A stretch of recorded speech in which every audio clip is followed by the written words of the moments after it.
Гагаузию на форуме руководителей театров тюркского мира «Тюрксой» представил директор Гагаузского национального театра имени Диониса Танасоглу Михаил Константинов.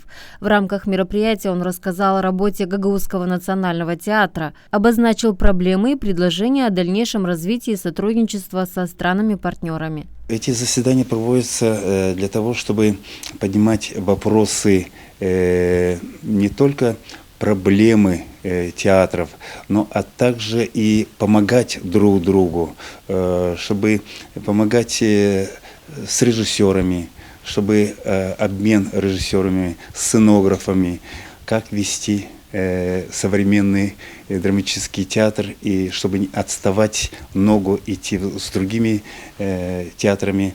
Вот в этом есть большая помощь и подмога и нашему театру, Гагаузскому театру.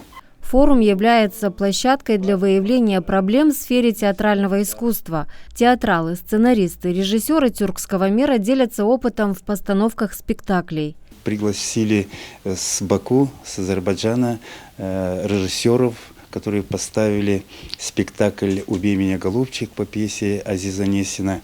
И второй режиссер, первый режиссер Ниджат Казимов, заслуженный артист Азербайджана. И второй режиссер, молодой, талантливый режиссер Турал Мустафаев со своим братом Мустафа Мустафаевым. Мустафа Мустафаев, он сценограф, художник-сценограф. Вот они вместе приехали и поставили с нами «Дорогая Памела» по пьесе Джона Патрика. На совещании была принята итоговая резолюция и было решено провести в 2023 году 9-й форум театральных режиссеров государств-членов Тюрксой.